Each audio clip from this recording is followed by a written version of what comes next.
but this is hockey. Right. Okay. I mean, this is, I love that you said the whole, everybody give kids trophies these days. I really hope that hockey is a sport that never gets into that banter. Yeah. And from what I see right now, we don't. My problem with giving every kid a trophy is it promotes laziness and really bad work ethics, right? Amen. So if you don't give them all trophies, they've got something to work for. Right. And they. Welcome to Old Guys Still Rock. Super grateful you gave us a look or a listen. We specifically developed this podcast for friends or soon to be friends who are in the 40 plus category. This podcast is a platform to not only have your voices be heard, but also for others who are going through the same thing and know that they too aren't alone. Our topics may be business, topics may be entrepreneurship, our topics may be social, or our topics may be just everyday life. Whatever it is, we hope that you give it a share and leave us a comment.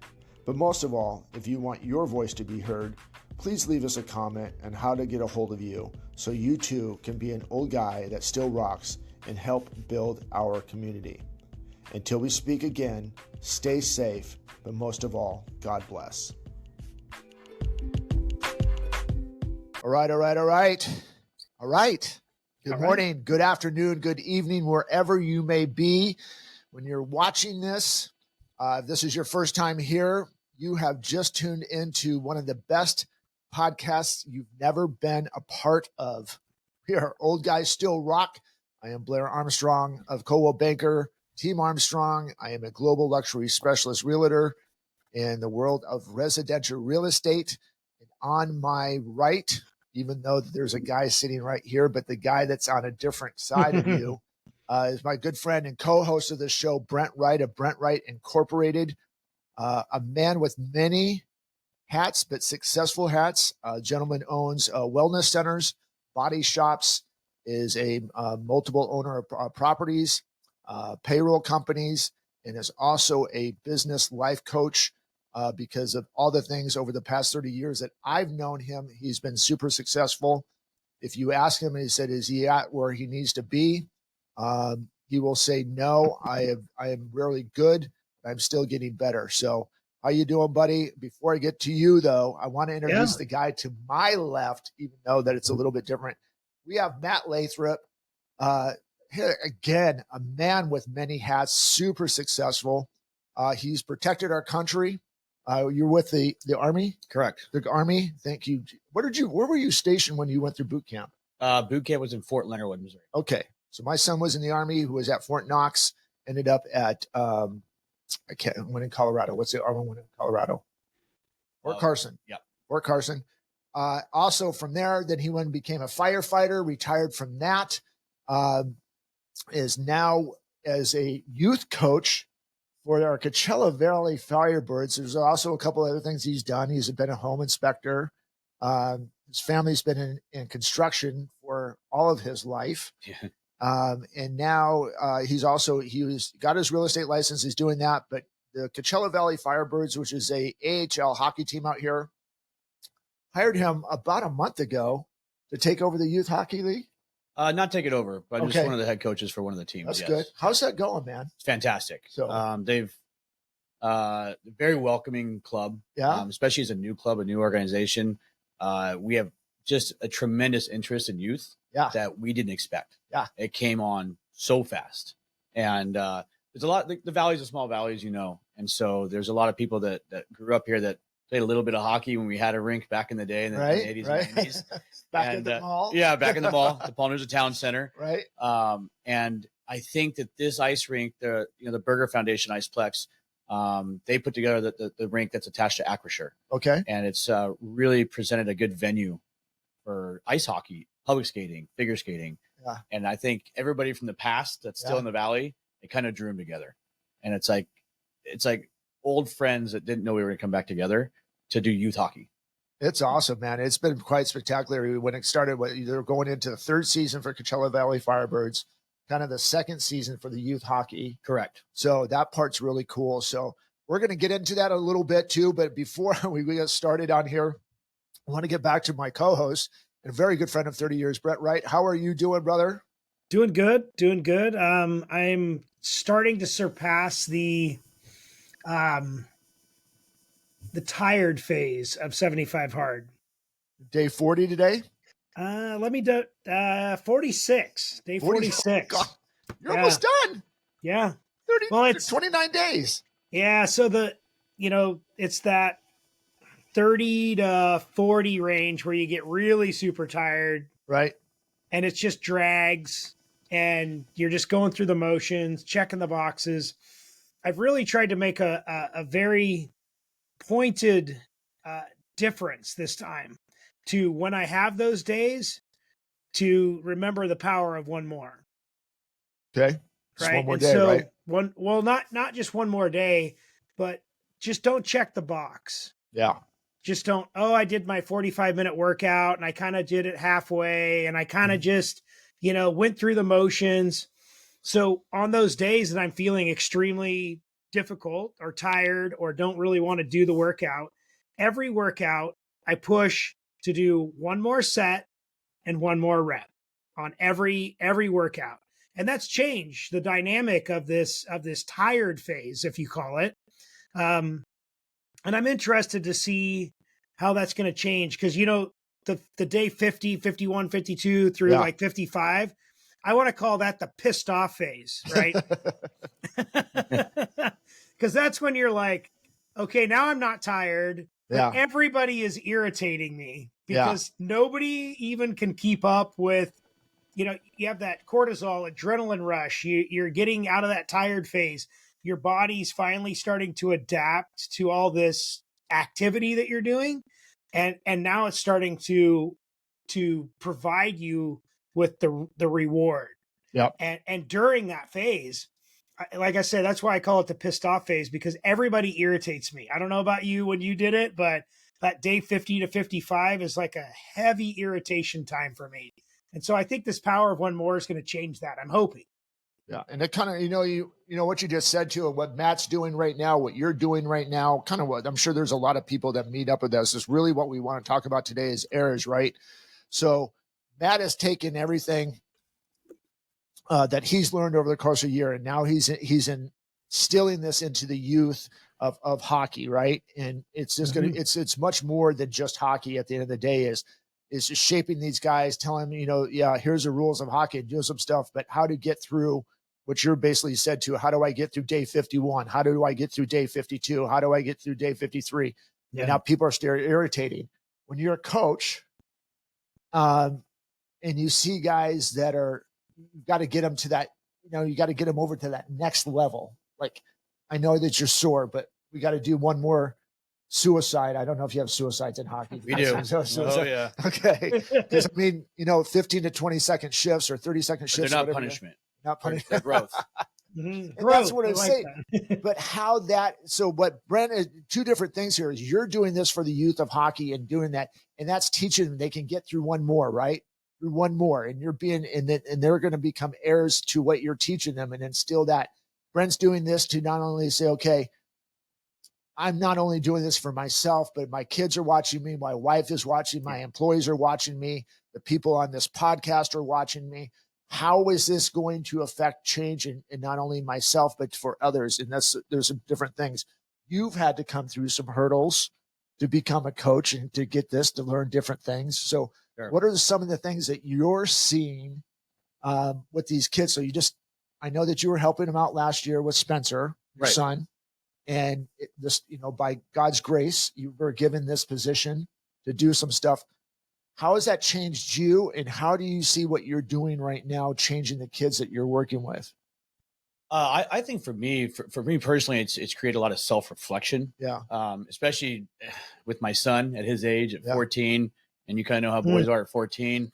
They're going through a lot of different growths and different changes and emotions and friends and stuff like that. So for me, the self-reflection's been really rewarding. Yeah. And my ability to take some of the mistakes I've made, especially mentally in my mental game, as far as not just my career, but my performance in my career, my performance in sports, my performance with friends, my performance with family, my mental performance. Right. I think that's, my self-reflection is allowing me to kind of push that forward with kids. Yeah. And I like that. I like, we have I don't know if you call it mantra, but we have a thing. One of the head coaches that's kind of like becoming my mentor is Jeff Larson and Mark Campbell. Mark has really helped me in the last couple of months with the mental side of helping the youth. Right. And we have this mantra where, at the end of the year, we're not trying to make better hockey players. We're trying to make better people. That's awesome. I love that. And that was something we preached to the parents, and we had, these children, they signed contracts for the junior Firebird team. It's not just a rec league where you kind of come out, hang out, and play and not play. I mean, you sign a letter of intent with a contract, mandatory show up for practices, mandatory tournaments, mandatory games. And we're able to instill this with the parents and work through them. Mm-hmm. So I think the mental aspect of everything is really helped me self-reflect. Yeah. Brent, anything on that? Yeah. So I don't know if you watched or heard our podcast on emotional intelligence, but the reason why that came up was because I've struggled with that.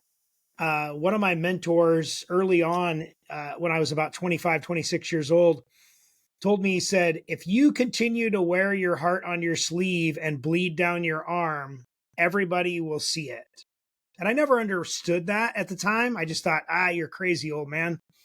But it really, once you reflect on that, it really is a game changer. I mean, at our age, to have somebody tell you that you wear your heart on your sleeve and you're bleeding down your arm where everybody can see it, it changes their dynamic in your head and helps you to form the basis for emotional intelligence. Now, I'm doing that with my son. He's now 8. These kids, if they would have had somebody like you or me helping them when they were 8, maybe at 14, the dynamic would be a little bit different. You wouldn't be struggling possibly so much with some of them. Now, that contract is phenomenal because that helps them to understand the commitment level. And that's changing bloodlines right there. Yeah. So these kids, their parents may not even be upholding any of their social, fiscal, or otherwise contracts, but yet they're pushing their kids to sign a contract for a commitment. And I think that's phenomenal. Yeah. I mean, God, just listening to both of you guys talk, man, my mind's spinning. It's so awesome because here's the stuff that we've been crying out. This is episode number 67 for us. And here's the stuff that we're saying, like, we've got to bring up, hey, listen, we got to bring up new leaders. We got to bring new leaders. You guys that are leaders right now, you got to instill, we don't have anything that's coming up behind us. Typically, it's just not that common what we see in like social media. These guys are, we're fake rich with these fake planes on Instagram and all these different things. And the youth is seeing this and they're like, okay, well, that's not really real. And so now you have, guys like you and I, Brent, doing these podcasts and Hope of Seven Wonder. But the biggest thing is that's why I wanted to have Matt on here. And I've been asking him for months. Trust me on this. I've been asking for months because I see stuff that he's doing, and him and I have, this is probably the first time he's ever seen. I see stuff that he's doing, and it's such a tremendous impact that I don't know if he really recognizes what he's really doing, that he sees it, it's just right now, it's just in front of him. But the path that he's laying, it's going to be generational. Mm-hmm. And even if this thing with hockey only lasts for a couple years, the ripple effect for this, for the kids that he's doing, it is not so much just the kids. Maybe it's even changing. What my mindset is when you're having these parents sign these contracts, it's changing their mindset. They have to be more committed. Have I sucked at work? Have I sucked in my relationship? Have I sucked with my friends? Have I been committed as these guys are? And now not only are you changing the youth, now you've got a different mindset of parents, man. And it's awesome. So I'm jacked that you're here. I've been waiting for this, like for the past 3 days, like, oh, I'm really excited. And then when Brent brought up the things like, let's heirs and comfort, I'm like, this is it. So by God's grace, here we are today. So thank you for doing what you're doing. You've done it for military. You've done it for firefighting. This is not, massive accolades for you. We're just so incredibly grateful that there's other people out there that are doing things that are really necessary right now. And you could have just stopped with Spencer. Yeah, you really could have. And like, hey, this is what I'm doing. This is, I'm stealing stuff with my kids, but it is still, I mean, it's very rewarding. Yeah. So even putting Spencer aside, I mean, even if he would have made the team, Right. if he would have gotten cut, because there are tryouts for the junior Firebirds, not everybody makes it. We did have to make cuts for our 14U team, Okay. and unfortunately, that hurts some kids. Yeah. But at the same time, it promotes growth. Right. It promotes a seriousness of the contracts that the kids that do make it sign. And they're very aware that if they don't perform correctly this year, and when I say perform, I don't mean score goals. Right. I mean show up, work hard, Yeah. take care of your teammates. We always tell them, be a buoy, don't be an anchor. Right. So don't be an anchor and take your team down by yourself, because that doesn't help a team. And we had some issues in our first tournament where we had to explain to some kids, hey, we're not playing for the name on our back. Right. We're playing for that logo on the front, Right. team logo. Right.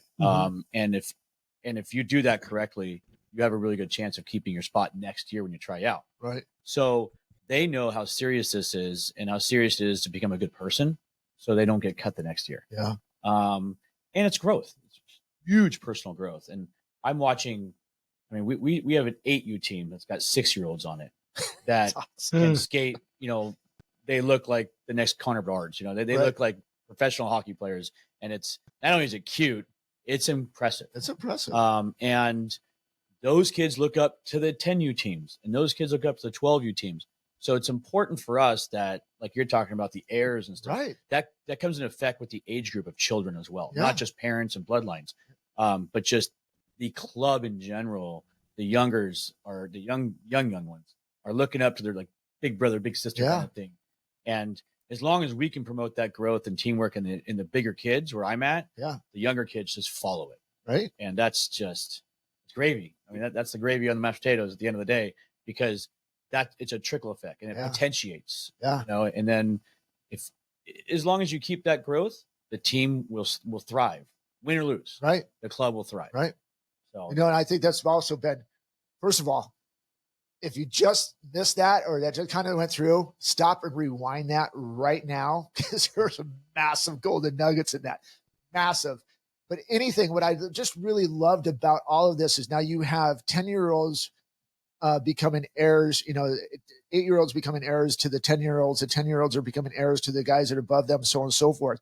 But you said something that is really cool is they're wearing the Coachella Valley Firebirds emblem on their chest, right? Correct.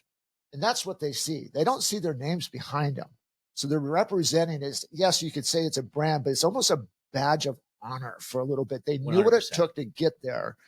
And I think it's okay. Now, some people, Brent and I have talked about this. It's, I think we're slowly getting out of like everyone gets a trophy. And just because you show up, you get to participate. You're teaching them real world skills, which we've been longing. And there's been this little bit of switch over, just a little bit lately over the last couple of years to do the stuff. And so when I hear this stuff, because I'm not around it, Brent's around it a little bit because my kids are grown and grandkids and stuff like that, but they're still kind of in this, everyone go, chase a soccer ball, doing some different things and not having that sort of commitment. Now, my second oldest grandson is in lacrosse and you have to make the team do that stuff. Yeah. So I have one question, Brent, and I know that you're writing stuff down. I saw you writing stuff down there. So one question real quick to you again. How are you coaching those kids that you cut? Are you staying in touch with them, or is it, it's like, hey, I'm sorry you make it. These are the things you need to work on. Are you still coaching them off the team, or how does that work? Yeah. So there's, to break it down, there's two different aspects to how we coach in our club. I should say there's two different levels. We have recreational hockey, which everybody's invited to, no matter what your skill is. We have different age groups. We even have adult recreational hockey. We have learn to play for adults that have never touched the ice. Come out, you put on your first pair of skates, you look like a deer on ice, and we fix that. That's our job as coaches. This is not the Junior Firebirds. This is separate from Junior Firebirds. Okay. The Junior Firebirds is actually a private club. It's a privately owned club, and we buy the ice time, and we're sponsored by the arena. Okay, but it's a private club. Whereas the rec hockey is through the Burger Foundation Iceplex, and the kids that get cut, well, typically the kids that are even trying out all come from a recreational league and they want to make the Junior Firebird team. If they get cut, they go right back into recreation. They just don't leave the recreational hockey. Well, the good thing is that not all, but most of us junior Firebird coaches are also rec coaches. Okay. So I still do rec coaching that has nothing to do with the junior Firebirds. And, I've got 2 kids in mind right now that we cut, and I'm still developing their growth on other days where we do the recreational hockey. Perfect. And yeah, they were bummed. They were really upset, but this is hockey. Right. Okay. I mean, this is, I love that you said everybody give kids trophies these days. I really hope that hockey is a sport that never gets into that banter. Yeah. And from what I see right now, we don't. My problem with giving every kid a trophy is it promotes laziness and really bad work ethics, right? Amen. So if you don't give them all trophies, they've got something to work for. Right. And they work. Right. And these children are tremendous on the ice. And, it's just, we're able to take, I've seen youngsters who didn't make the team make it the next year because of their growth on recreational hockey through our coaching. Right. So we don't just leave them behind. Yeah. I mean, we're close to their families. I watch parents have heartbreak when their kids don't make the team. And all we do is we pull them aside and go, hey, listen, it's not over. It's not over. And even after tryouts, they've got a couple months to even make the team. Sometimes we don't fill our rosters, or some kids leave and we have an opening spot. And if you've shown growth in the recreational side of things, we'll let you come back into the team if you make it. Yeah. So there's no, oh, you're cut, you're out, see you later. No, I mean, that wouldn't be, very fruitful for our club because we still need those players. Right. And unfortunately, because we are a new club and the Desert hasn't really had hockey in many years, we are dealing with a lot of very ambitious but yet inexperienced hockey players. Absolutely. So this isn't back in the Midwest or East Coast. No, where kids are born with skates on. Right. That's not what we're dealing with here. Kids here are born with bathing suits on, right? And just because of where we live and the heat, lack of resources for hockey. Absolutely. So no, I mean, I know I could talk forever, but that's great. But Brent's gonna make you talk some more. But too, the youth don't get left behind if they don't make the cut. Yeah. And I want that to be very evident out there because we are working really hard. It's going to take, on average, a new hockey club takes about 5 years to get really established as far as the youth hockey and the adult recreational hockey, right? Anything non-professional, and we are making leaps and bounds. And I think we're ahead of that schedule. If that's my honest opinion. And I think a lot of that has to do with just the growth of the professional Firebirds team. Right. And they've been a winning team. They've been 2 years in a row in the Calder Cup, man. It's impressive. It's insane. Like for a new franchise, it's impressive. And there's demographics in this valley. I'll just go out there and say it that never thought they'd be playing hockey. Yeah. That we have Learn to Play for Youth that come. You know what ELOP is? It's the learning program for schools. Okay. Basically, schools get a budget to put kids in different sports, right? Okay. At no cost to the children. And with the help of the Seattle Kraken franchise, we offer an ELOP program to all the schools, not all of them, but most of the schools out here that qualify for it or they sign up for it. Right. And every 4 seasons a year, we're bringing in a new group of kids, as young as elementary school. That's awesome. Give them free gear, and we put them on the ice, and we work with them twice a week. And then they hopefully get into the recreational league, which hopefully will turn them into junior Firebirds, which then they can take and grow. All right, Brent, questions you got written down, man. I want to hear them. I got a whole bloody page. From the last 5 minutes. The best part about this, guys, again, Brent's been a friend of mine for almost 30 years now. I can feel him chomping at the bit, and we're 1,000 miles away. So go for it, man. Ask your questions. Do your stuff. So, couple of comments, couple of thoughts. The passion that you have for not just the hockey, but for the development is like bleeding out of you. And like nobody. That's awesome. Yeah. If people don't see that in you and see your passion and your drive and desire to create legacy and to create heirs and to create this process, they got to be blind. I mean, I love watching you. You're exciting and you're just energetic, and just keep that up. Whatever it takes to keep that up, please keep doing that. I'm grateful to watch it. it's energizing to me, and I'm 1,000 miles away. So I just signed up for adult hockey, dude. And I did, sitting here. I didn't even know it. Exactly. Just sign your name. I dare you. So, Oh, I dare you. I'll be there, man. I got a couple of things I got to get done, but I'll be there. He's probably in the best shape he's ever been in his life, quite frankly. I'm getting there. Yeah. I was just telling him, dude, I don't want to get sidetracked from the questions, but before we came on the air, 55 is that's where I'm at right now. And it's okay. I'm okay with age. I know I can run circles around a lot of guys my age with working out, and that's not to boast. It's just, I work hard and I'm okay with saying that. Yeah. But there's certain things that just do not shape up anymore. And that seems to be this midsection right here. Sit-ups, running, walking, and that's your cortisol from stress. Maybe that's what it is. So, you know what reduces stress? Hockey. You know what else is reduces stress? Doing these podcasts. Yeah. Anger management, they call it, right? So anyway, go back to your stuff. Enough about me, but so about your midsection, my wife would tell you that it's your diet, and that she would tell you to call her so she can help you with your diet.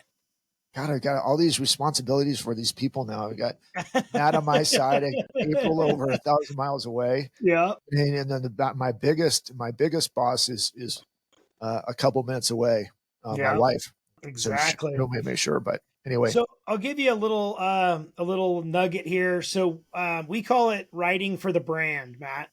And so it's not just a team effort. It's literally writing for the brand. We tell it to our kids. We do it as a family. We call it writing for the brand. And so we ask the kids, are your actions conducive to representing our brand properly? And my son at 8 years old, he's the one that struggles with it the most.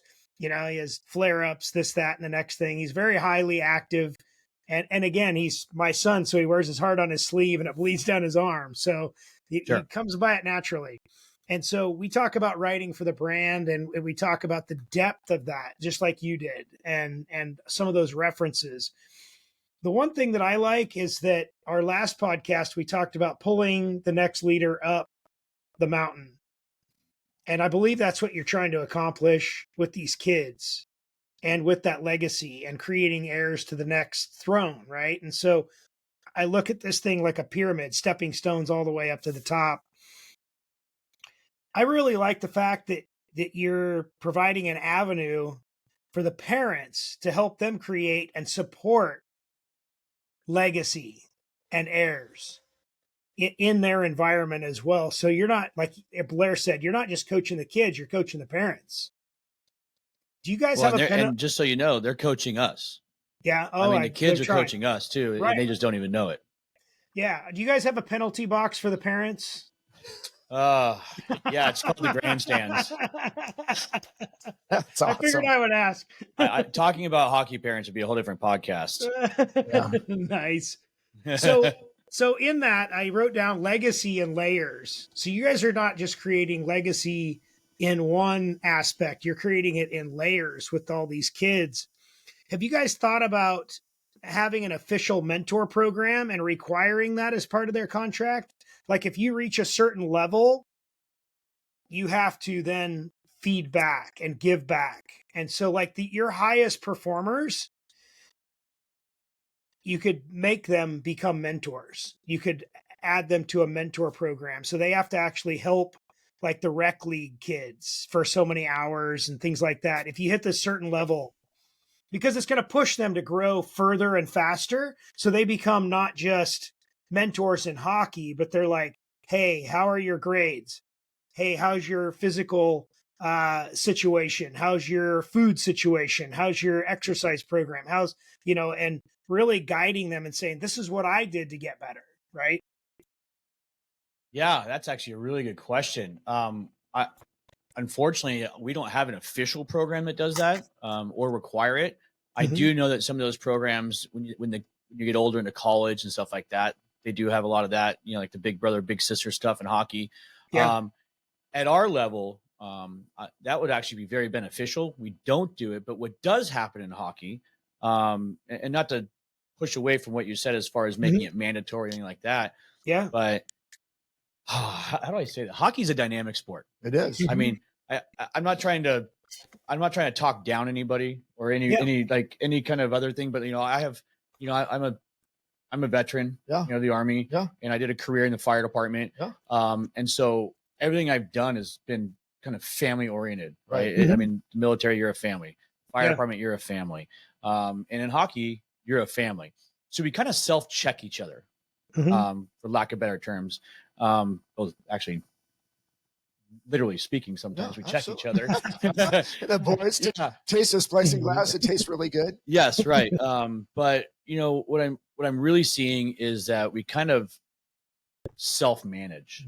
We self-mentor, not out of necessity, but out of just I guess it is out of necessity, without thinking about it, if that makes sense.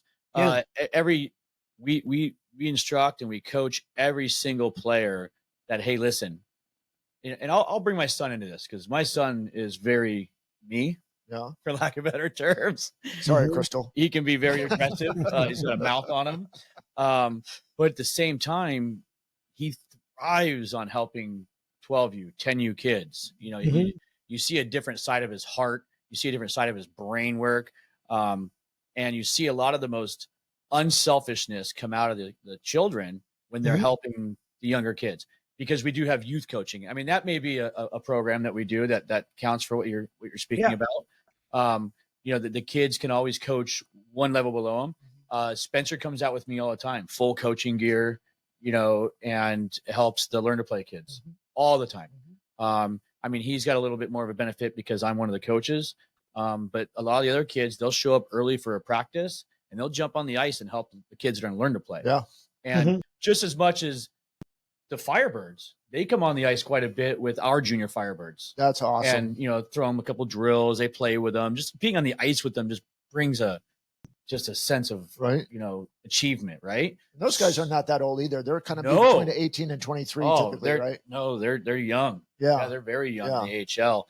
And our team especially is very young. But I will say that the Firebirds, the AHL team, they're so generous as a team. They're generous as individuals. And when they do take the ice with our junior Firebirds, the eyeballs in these kids go, oh yeah. You know what I mean? And then, you know what else they do? They try harder. Yeah. Because they want to impress big brother. Yeah. So what's happening for us is, to get back to your question, is our junior Firebirds kind of do that with the rec league. And, we'll go down and play with them and we'll do drills. And some of the junior Firebirds still play in the rec league just for, more ice time.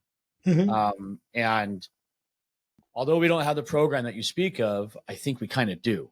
I think what Brent is asking, you guys are talking about the same thing. You guys are both on a common thread.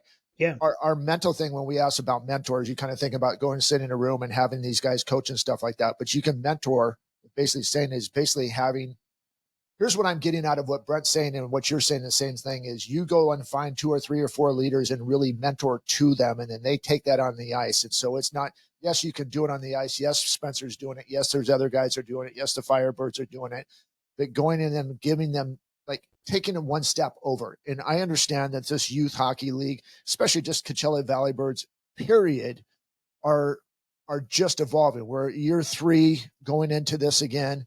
And it's still new to the stuff, and they're working out the kinks and doing all this stuff. We're trying to become this, what do I want to say, Detroit Red Wings or Minnesota North Stars or whatever, established hockey teams have been over the years, Chicago Blackhawks and stuff like that, where they probably have these youth programs and have mentorships and all that stuff set up. So here it is these baby steps. And what Brent is saying, okay, what's the next step? Because us here on Old Guys Still Rock, what's next? Pursuing perfection, selling on excellence. And I think that the Coachella Valley Firebirds, from everything that we've heard so far, is really finding that, but what's the next step? So Brent is basically, not only did I get challenged to go play hockey in the old guy league, Brent is challenging now Matt Lathrop to figure out in his mind while he's driving home today, how am I going to develop a mentor for all these guys that I know that, hey, I know that they're doing it already, but really invest in them, pour money into them, getting them around maybe just not even hockey players, but business coaches and stuff like that. So we might have to call Ed and Andy and have them come out here since Ed's out here. Well, that's what I wrote down was really what you're building is entrepreneurs. You're building the next layer of business people, because the things that are tough about hockey are tough in life and are tough in business. So I wrote down no success. It's your product or your skills that need work in business. So when a business doesn't succeed, it's your product sucks, or your skills suck, or you don't have core values, you don't have all these things. Well, it's all these things that you are building as a normal course of events in your program. Yeah. So you're building the next entrepreneurs, you're building the next business people, you're building the next leaders of our beloved country, in my opinion. And so with that, take that and don't just coach about hockey, coach about life, coach about health, coach about well-being, coach about, the correct foods, the correct vitamins, the correct, mental space, all of those things as that aspect is a more holistic approach, not just hockey. Yeah, well, I think that goes back to when I told you earlier, kind of like one of our mantras are, we tell parents and the youth at the end of this season, I don't care if you're a better hockey player. Mm-hmm. Yeah. But I do care if you're a better person. Mm-hmm. And that's kind of, to be very realistic with everybody out there, the chances of all our kids going into the NHL is slim to none, right? Absolutely. You have a couple good kids 1%. that have potential make it. But for the most part, we're developing, professionals, and we're trying to develop good people and not professional hockey players. Right.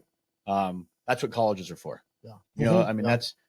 We do have really good youth programs, but once they get out of our programs, they get into, juniors, which is, right before college, right. And then into college hockey, that's where they're going to really weed out, okay, who's going pro, who's not going pro. And then, players are themselves, like myself.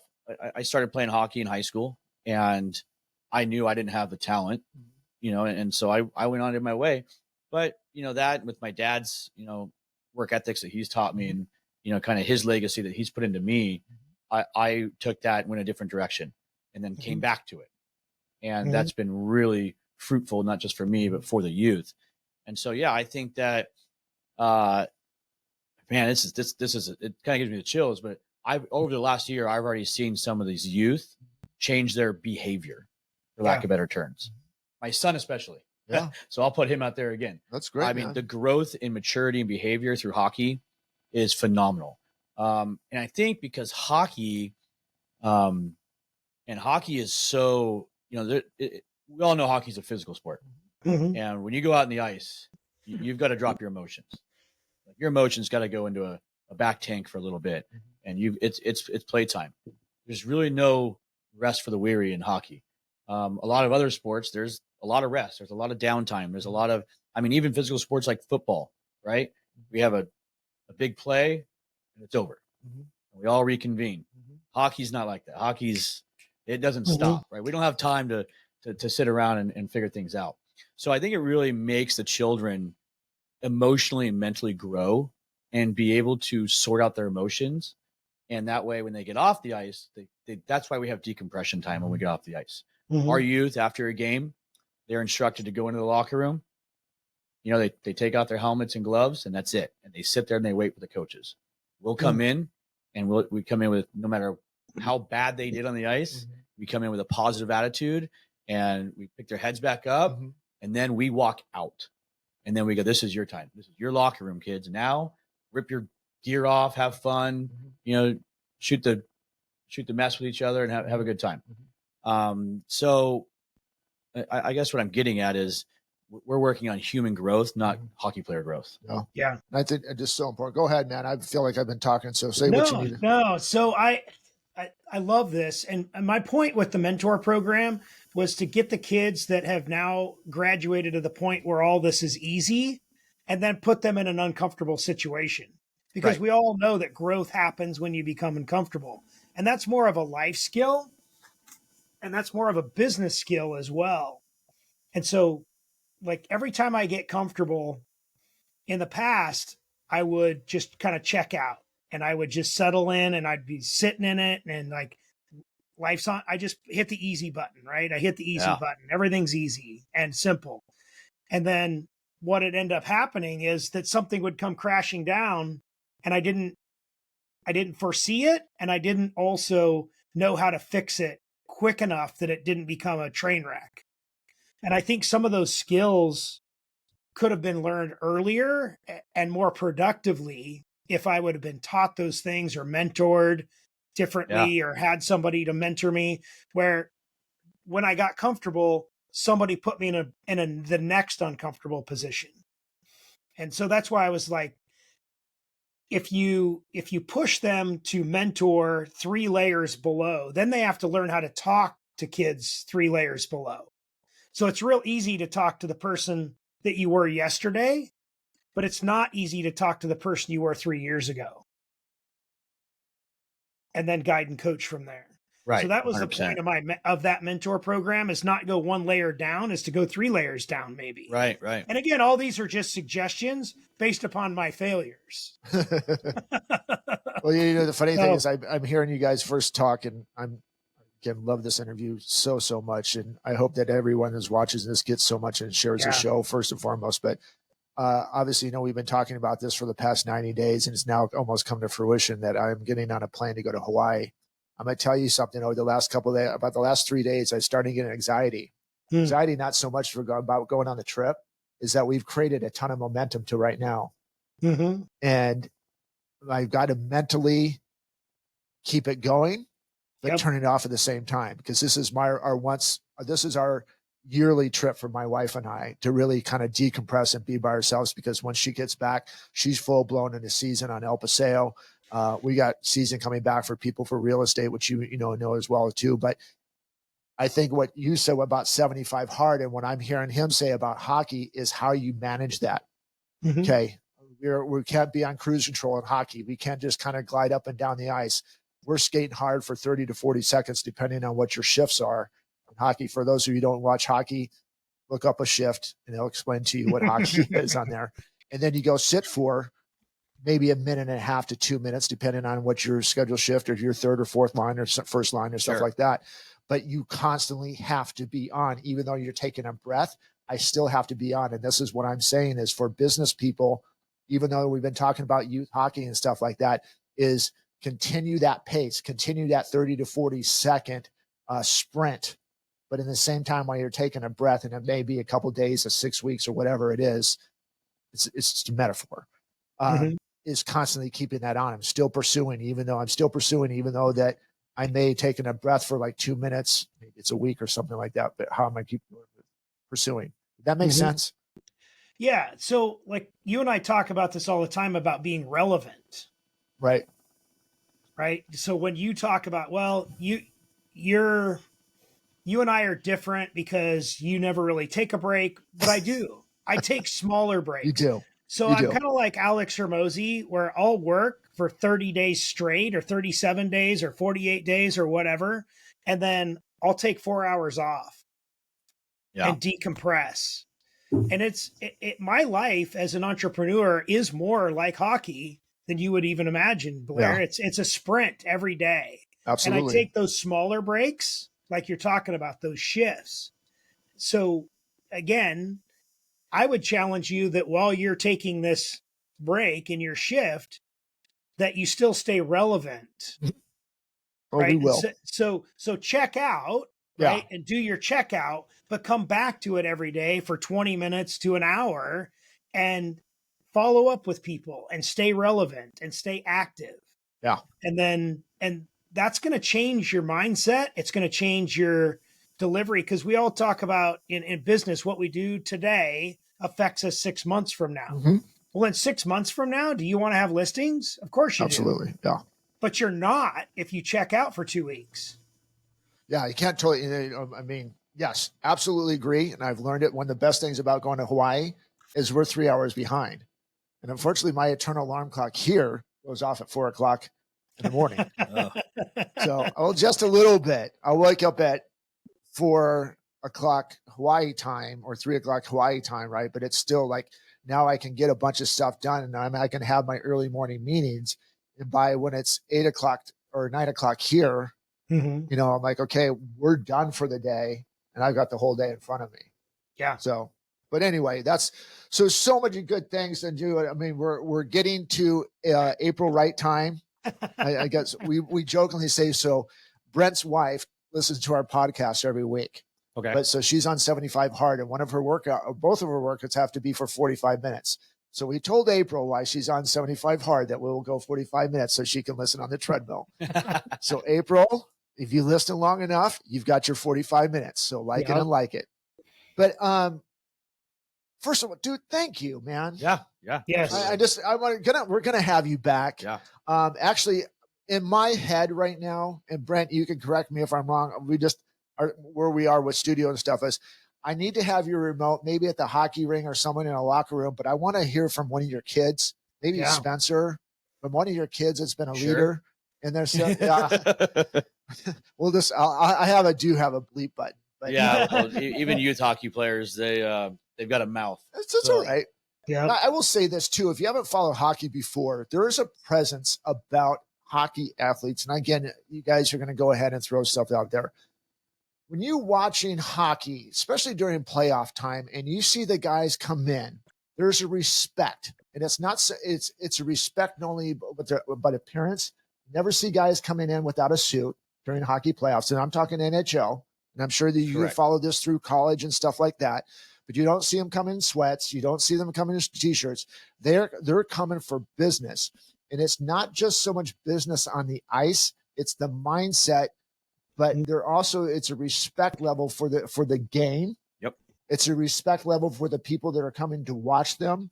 It's in the whole mindset behind hockey has always impressed me. And anybody that follows it, you cannot deny this. And if you do follow hockey, what are some of the things that you appreciate about it, and how do you put that in towards your life? But that's all I've noticed that for years and years and years. I've been a hockey fan. I've always was like, God, their culture has never changed throughout the years.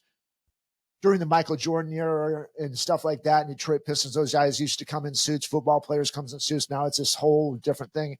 Yeah. But the culture of hockey's never changed, and it just seems they're always well spoken. Again, guys, don't take this any wrong way. I'm just saying it just feels like it's this constant involvement of pursuing greatness and not forgetting where you came from and getting better every day. And that's what I've just seen. So when you talk about the families, the players, the coaches, it's a community that's building community and also is building a culture. And I hope this really spreads for you guys. I'm just so incredibly grateful for all the things you do for our youth. I know there's other youth programs, but you guys are up and coming, man. You got the microscope on you. You got the spotlight on you. That's okay. We just it was a big soapbox day. Chrissy and I bought Stagecoach tickets, and this is going to go back to you. And the lineup came out, and we paid a lot of money for these Stagecoach tickets. And the lineup came up, and I'm like, this is not what I paid for. And so we have now canceled our tickets to Stagecoach, and we are going to contribute and become season ticket holders to the Coachella Valley Firebirds. Oh, perfect. And one of the big things, because I sat in this guy's seats. I need to be up by this guy's seats. He's got good seats, man. So anyway, but see, now I'm going to be more great. And the point of that story is not because we're going to get Coachella Valley or be season ticket holders. It's because what you told me today is that I'm not only investing in the Coachella Valley Fire, the AHL team. Now my money and some of that somehow, some way is going to get down to the youth hockey league. 100%. Absolutely. And that makes spending the money that we're going to spend completely different than when it was 24 hours ago. And you're going to see the junior Firebirds out there on the ice sometimes in between intermissions. Yeah.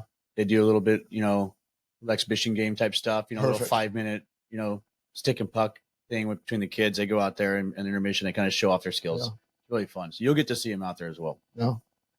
Nice. All right, dude, I'm going to give you're not going to have the final words. You're going to get the second to final words because I got to give this guy some spotlight and how we can help him contribute to him. So any final words for you, Brent?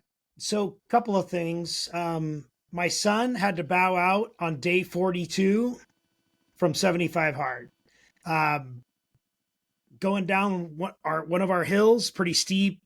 I had drugged the gravel in the driveway, and he kind of slipped, and I think he tore or hurt something in his foot. Like he can't walk, like to stand down on his foot. He can't run, can't keep up. So I'm pretty bummed about that. But from a legacy standpoint, like he still gets up every morning early, still wakes up when I get up, and he's like, "Have a good ruck, Dad." And then he goes back to sleep.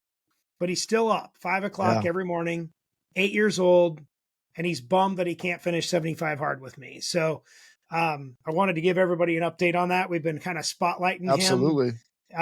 He does 2.5 to 3 miles with me every morning, and then works out with us on at the gym in the evenings. And so I just kind of wanted to spotlight that. But he understands now that you can't give up. Even when you're hurt, you still have to show up, right? I think you guys probably do that in hockey. So even if they're hurt and out, they still have to sit on the bench, support their teammates, and still 100%. ride for the brand, right? So I kind of wanted to spotlight that a little bit, tie that back in. But first off, Matt, I think we've just scratched the surface. And this has energized me to the nth degree. Blair can feel it, right? Yeah. I don't know. You and I don't know each other yet, but I am jazzed. I feel like I could run through a wall right now. And I really appreciate you being here and energizing us, energizing this podcast. Your influx today has been super rewarding. And I'm grateful for you for what you're doing for the youth. I'm grateful for what you're doing for your community. And you're making a damn difference. And I really appreciate you. Yeah. Thank you. Thank you. We had a good one today, man. Yeah. It's a good one. That's So, brother, how are first of all, how do we follow you? How do we help you continue to grow? And I know that's more than just you, but you've got the camera right now. How do we contribute to youth hockey? And while you're talking about this, I will have a placard up so people can see it, so not just hear it. Okay. Yeah. So the fine tune of editing. But anyway, how do we support you in the youth hockey? But how do we follow you and watch the guidance of what you're doing with the kids?